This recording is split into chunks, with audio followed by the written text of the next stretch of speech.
morning students, this is Parvati working as a physics teacher in Oxford High School, Punduru. In previous class we have discussed what is Newton's third law and action and reaction forces both are acting on two different objects. Okay now ma? After that in this session I have to explain the law of conservation of linear momentum. In this session I have to explain law of conservation of linear momentum. Okay na? Conservation means it remains constant. Okay, here what is the law of conservation of linear momentum? We know very well about the momentum. Momentum, it is nothing but the product of mass and velocity is called as momentum. The product of mass and velocity is called as momentum. And what is law of conservation of linear momentum? Law of conservation of linear momentum states that when absence of an external force, the total momentum remains constant. In the absence of external force, the total momentum remains constant. That is called law of conservation of linear momentum. That means total momentum before collision is equal to total momentum after collision. And one more definition is total momentum before collision is equal to total momentum after collision. Basing on that definitions, we can derive the derivation for the law of conservation of linear momentum. Mala, we look at the board. Here, this is a body of mass m1 which is moving with initial velocity u1. Okay, Nama. This is the second body of mass m2. This body is also moving with initial velocity u2. Okay, na? Here, the first body of mass m1 moving with the initial velocity u1 and the second body of mass m2 is moving with the initial velocity u2. After that, the two bodies are during the motion, the two bodies are collide to each other. During the motion, if you are applying the some force on this first body, okay, Rama, this is for first body and this is the second body. If you are applying the some force on the first body, that time this first body should exert some force on the second body. That time the two bodies are collide to each other. Here, mass of the first body and the mass of the second body. After that, after the collision, the two bodies are moving with a different velocities. The first body moves with the final velocity v1 and the second body moves with the final velocity v2. Final velocity v2. Now look at the board. Law of conservation of linear momentum, it is nothing but when in absence of external force, the total momentum remains constant. Okay, Rama, see. Here two bodies of masses m1 and m2 which are moving with initial velocities u1 and u2. If you are applying the some forces on these two bodies, that time the two bodies are collide with each other. Then after the collision, the two bodies are moving with their different velocities. That velocities are v1 and v2. Okay, Rama. Here the collision should be takes place at this place only. Collision should be done at this place only. Here these two bodies represents indicates the before collision. Here this is before collision. The movement of these two bodies after collision. Here the movement of the two bodies before the collision. Here the movement of the two bodies after the collision. By using these one, we can easily derive the law of conservation of linear momentum. Okay, Rama. Here first body, second body and these two bodies are collide to each other. After that, this is the first body, this is the second body. Body or marble, we know very well marble. Okay, Nama. Here, this is the first marble and this is the second marble. Here, see the calculation part, Amma. Initial momentum, marble 1. This is for marble 1 and this is for marble 2. Marble or body, whatever it is, marble 1 or marble 2. See the first one, Amma. Here, initial momentum is Initial momentum of the first body is m1 u1. Here also initial momentum m1 v1. Okay, now, Amma. Sorry. Initial momentum of the first body, that is first marble is m1 u1 and the marble 2 is m2 u2. Okay, na? And next one, final momentum momentum. Final momentum of the first marble is m1 v1. This is the final momentum and this is the also final momentum of the second ball. And m2 v2.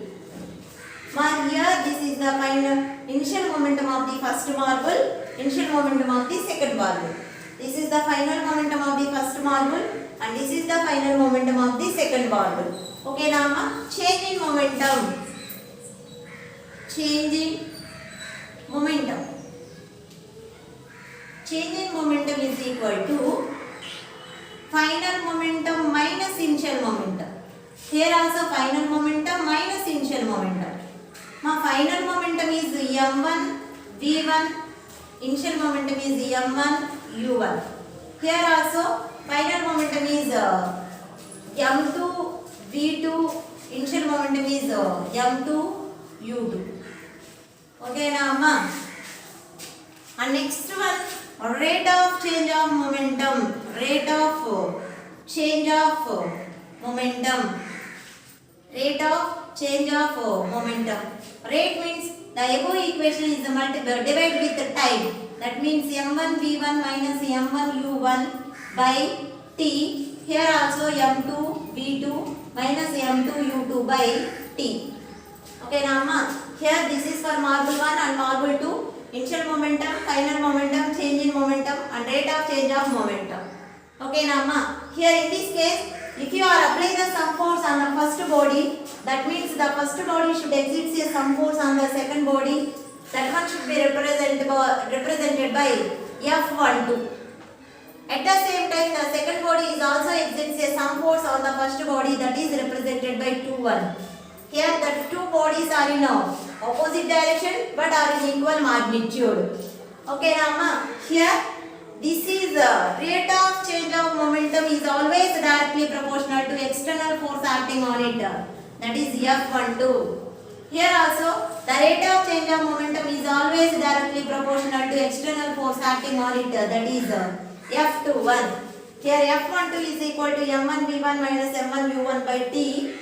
And F21 is equal to m2 v2 minus m2 u2 by t. Okay, now here from this F12 is the force exerts by the first body on the second body. Here also the force exerts by the second body on the first body. F12 it is nothing but m1 v1 minus m1 u1 by t is equal to minus of F21 is m2 v2 minus m2 u2 by t. Okay, now here is equal to is there, t get cancel and write the remaining value m1 v1 minus m1 u1 is equal to, here plus is there, minus into plus minus, here minus m2 v2 minus into minus plus m2 u2. Okay, now from this one, here minus m2 v2 is coming into the left side of this equation. Here minus value is get into the plus value. That means m1 v1 plus m2 v2 is equal to, here minus m1 u1 is coming into the right side of this equation. Here minus is get into the plus value. That means m1 u1 plus m2 u2. This one should be written as m1 u1 plus m2 u2 is equal to m1 v1 plus m2 v2. This is the derivation for the law of conservation of linear momentum. Derivation for the law of conservation of linear momentum. Okay, now all of you look at the board. Here from this is equal to the sum of the momentum before collision is equal to sum of the momentum after collision. Okay, now from this derivation we can define the law of conservation of linear momentum. The law of conservation of linear momentum is the sum of the momentum before collision is equal to sum of the momentum after collision. Okay, now before collision is equal to after collision. This is the statement or derivation for the law of conservation of linear momentum. Once again I will explain, conservation it is nothing but constant. Law of conservation of linear momentum says that or said that when an absence of external force, here the total momentum is remains constant, or the sum of the momentum before collision is equal to sum of the momentum after collision. Okay na? And next one, after that, what is impulse force or impulse? We know very well force. In this, after that, I have to explain impulse. What is impulse?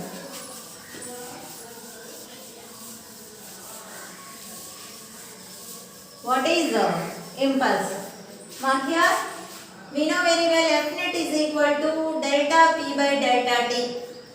Okay na? F net is equal to delta P by delta T. That F is equal to dP by dt. That means the rate of change of momentum is always directly proportional to external forces acting on it. Here also, here this one should be written as F into delta T is equal to dP. F into dt is equal to dP.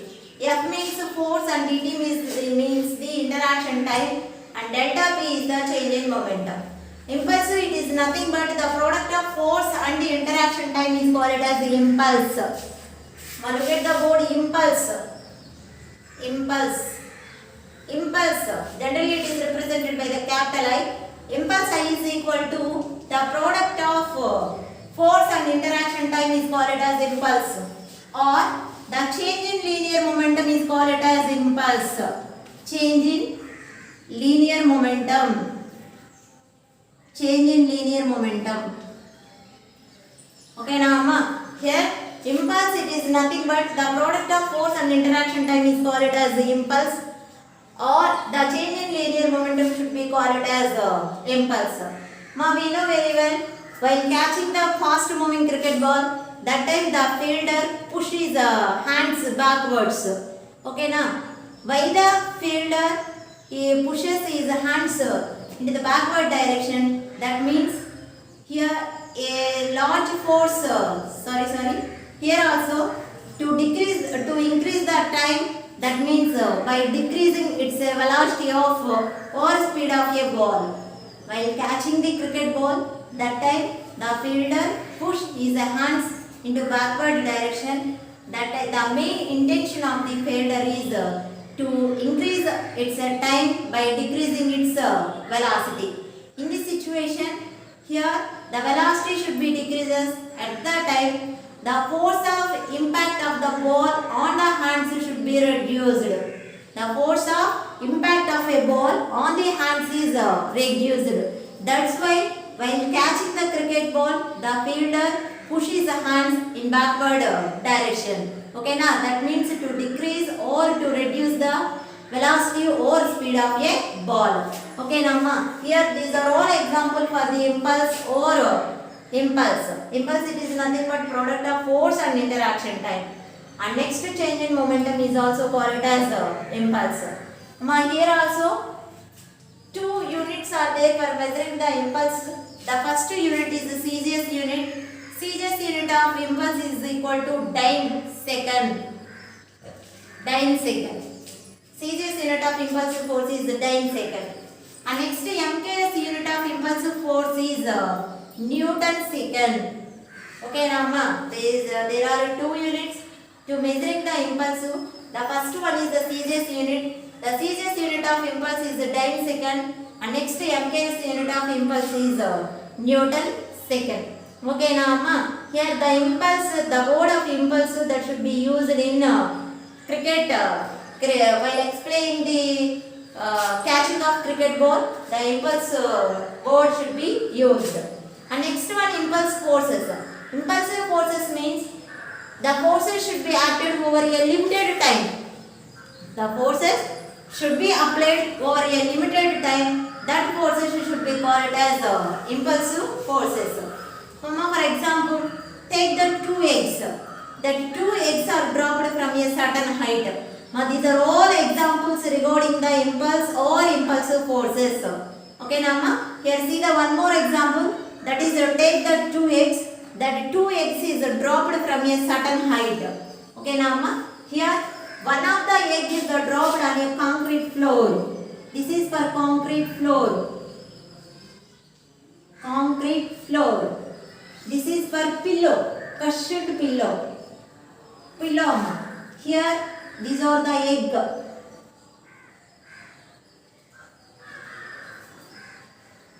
The egg is dropped from a certain height.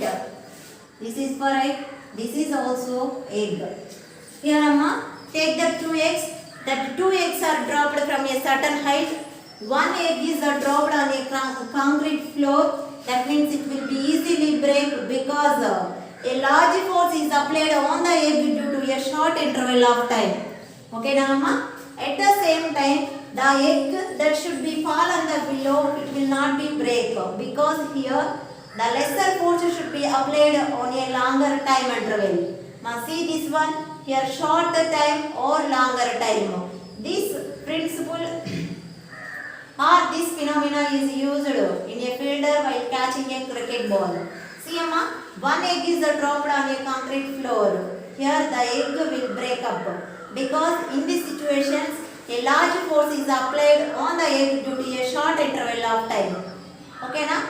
And next one, if the egg is dropped on a pillow, it will not be easily break because a less force is applied on a longer time interval. A less force is applied on a longer time interval. That's why here if a fielder catch the cricket ball, that time is the hands is a push in backward direction. That means to decrease its velocity, at the same time it will be applies the some force, that means less force in a short interval of time. For example, if the fielder is not to push the hands in backward direction, that time it will easily hurt by the cricket ball. Then only the person pushes his hands backward in a small force acting on that person due to a large interval of time. Okay, Nama? That means finally impulsive force is equal to change in linear momentum, Amma. Here, okay, na? That means the change in momentum or impulsive force is not only depend the change in momentum but also depends on the external force acting on it. Okay, Amma? Here, change in momentum, it is nothing but impulse. Impulse is equal to the product of force into interaction time. If the force is very high, the interaction time is less. If the force is very less, the interaction time is more. Okay, now ma, if the force is less, the interaction time is more. That time